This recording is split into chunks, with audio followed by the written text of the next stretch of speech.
today's topic is going to be about torches and how to refill all of these bad boys. There's many different types of torches that you'll find at smoke shops and little convenience stores and whatever. So this is just going to be a generalization on how to fill majority of them, or most of them. And you'll have your butane.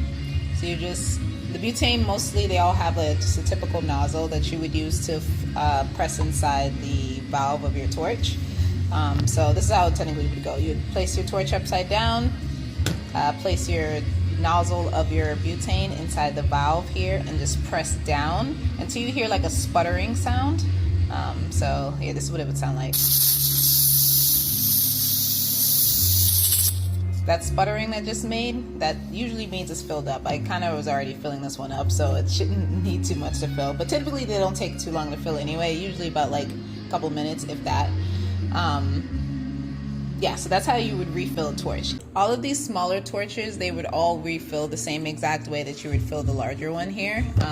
But sometimes, because the valves are a little bit smaller in the smaller torches, the butane nozzle doesn't necessarily fit inside of it.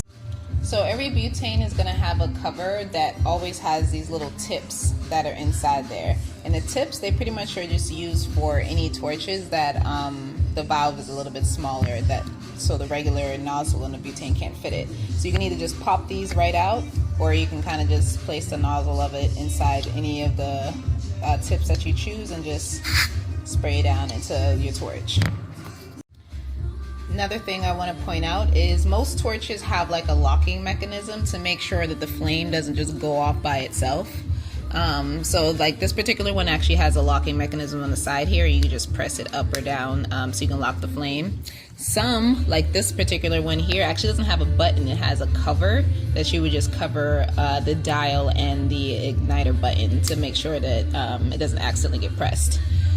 This particular one, it actually has like a little lock on the back end, and that's what would lock the trigger button here. So, and you can like exchange the valve here. So there's a couple of different types. Just make sure you kind of play around with your torch to figure out how it works. And oh, I also wanted to show this with the clipper lighters. Most people kind of know this, but some people don't. So these are refillable at the bottom here, and they also have their little flint that actually lights the lighter.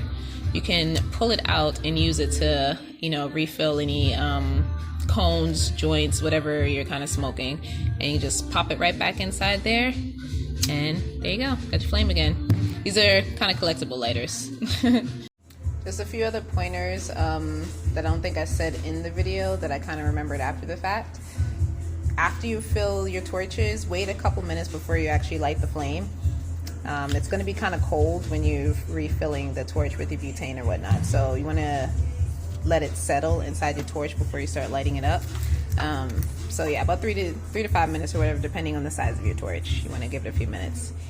So something else that tends to happen to torches, where customers tend to think that, you know, the torch is broken or just, you know, just a defective torch, is when a torch gets a gas bubble and you have to burp it.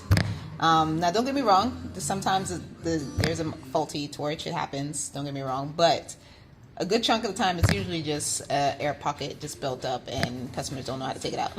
So I'm going to show you how to burp your torch, just in case that ever happens.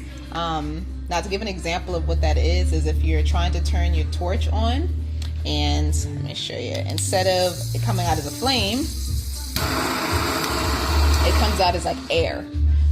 You could smell the gasoline, and you can sometimes even see the gasoline, but there's no flame coming out. That usually just means there's a gas bubble in there. So really all you would need is something kind of pointy, well, not too pointy, but pointy enough to kind of get inside that valve there. A pen usually works fine, but you would grab your pen, place this upside down and turn your flame all the way off, and you would place the pen and press it on the valve here. And that spray that just came out, if it comes out as a very cold spray, or if you hear like a sputtering noise, like when we were filling it up, that usually means you got the air bubble out and it should be working. Now if you do all that and it does not work, then yeah, you probably got a faulty torch, you need to get a new one.